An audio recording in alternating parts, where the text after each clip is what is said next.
आणि आता बातमी आहे रायगडमधून। उरणमधील चिरनेरमध्ये बर्ड फ्लूचा शिरकाव झालाय। जिल्हाधिकाऱ्यांकडून कोंबड्या नष्ट करण्याचे आदेश देण्यात आले। पोल्ट्री फार्म परिसरात 5 फूट खड्ड्यात कोंबड्यांना नष्ट करण्यात आलंय।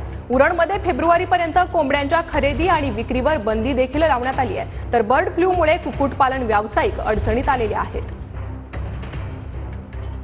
भरपूर जणांच्या घरात कोंबड्या असतात, त्यांचा उदरनिर्वाह त्याच्यावर असतो।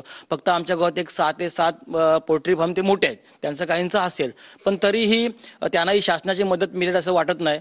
पण आमची शासनाला मनापासून विनंती आहे की या सर्वांचं आपण योग्य तो त्यांना मोबदला मिळावा अशी आमची इच्छा आहे। आम्हाला सरकारला एवढंच बोलत आहे की कुक्कुटपालन हा तुम्हीच रोजगार दिलेला आहे शेतकऱ्याला, कोंबड्यांवर उत्पन्न करा, त्याच्यावर रोजीरोटी करा।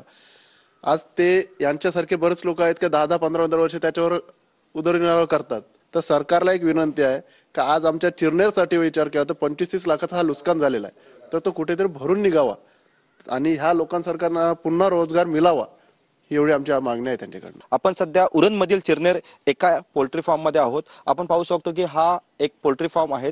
चिरनेरमध्ये असे असंख्य पोल्ट्री फार्म आहेत, मात्र जिल्हाधिकाऱ्यांनी आदेश दिल्यानंतर चिरनेरमध्ये जेवढेही पोल्ट्री फार्म होते तेथील ज्या कोंबड्या त्या आता नष्ट करण्यात आलेल्या आहेत। आपण पाहू शकतो की हा पूर्णपणे इथे जेवढ्या कोंबड्या होत्या त्या सगळ्या जिल्हाधिकाऱ्यांनी आदेश दिल्यानंतर पशुवैद्यकीय अधिकारी यांनी नष्ट केलेल्या आहेत आणि त्यानंतर इथे फवारणी देखील केलेली आहेत। आता कुठल्याही कोंबड्या नाहीत आणि इथे जे कोंबड्यांची अंडी होती ते देखील नष्ट करण्यात आलेले आहे। त्यामुळे चिरनेर वासियां आता सध्या पुन्हा एकदा प्रश्न निर्माण करत आहे की बर्ड फ्लू झाल्यानंतर आमच्या असंख्य ज्या कोंबड्या आहेत त्या नष्ट केलेल्या आहेत, तर आमचा जो रोजगार होता तो त्याच्यावरती होता।